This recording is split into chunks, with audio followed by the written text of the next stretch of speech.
Process করা হচ্ছে পেয়ারা ডালগুলো, কলম কাটা হচ্ছে কুচিগুলো। এটা এখান থেকে আমরা কি করব, বুড়ো নার্সারিতে নিয়ে লাগাবো এবং মাতৃ গাছ তৈরি করে এখান থেকে আবার আমরা যা তৈরি করব, মানে সাপ্লাই দিব আমরা। মাতৃ গাছ তৈরি করার জন্য আমরা নিচ্ছি। খুবই ভালো। পরবর্তী জানি এইখান থেকে আমরা বিভিন্ন জায়গায় আহ, কলম কেটে কলম তৈরি করে মানে সারা বাংলাদেশে এই জানি আমরা সম্প্রসারণ করতে পারি। হ্যাঁ, খুবই ভালো একটা উদ্যোগ আলামিন ভাইয়ের। ওই সুন্দর আরেকটা দিলেন কই? ভালো। দাদাকেও ধন্যবাদ আমাদের সহযোগিতা করার জন্য, কারণ আপনার এখানে পরিচিত একটা ফেস আছে।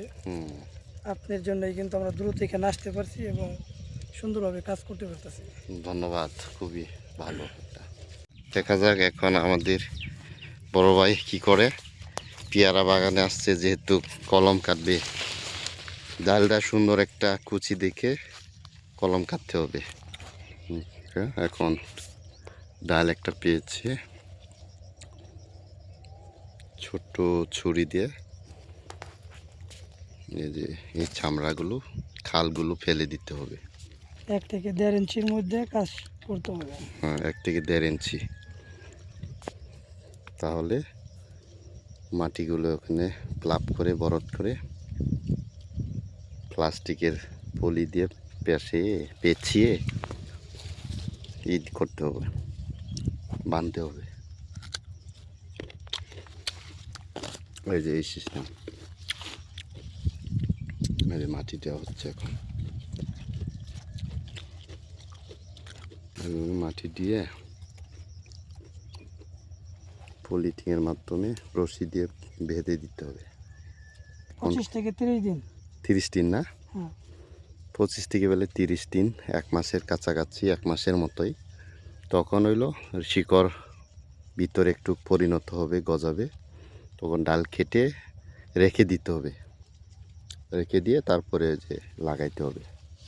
শিকড়টা যে বেরোবে, এই যে এবারে মাটিটা প্রসেসিং করে কলম কাটার জন্য দিতে হয়, নাহলে শিকড় হবে না। এই যে পলিথিন পেঁচানো হচ্ছে, পলিথিন।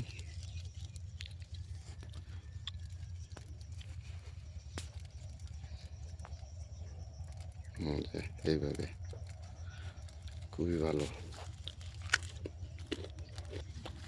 এইভাবে প্রসেস করতে হবে। এই যে প্রসেস করছে,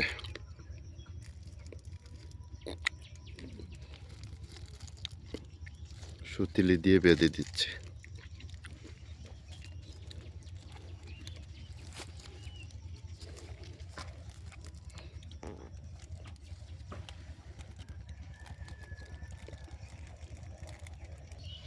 সুতিলি দিয়ে, ছোটের সুতিলি দিয়ে বেঁধে দেওয়া হচ্ছে।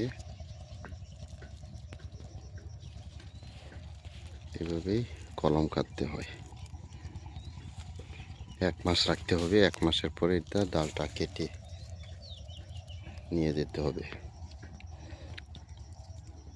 খুবই ভালো পদ্ধতি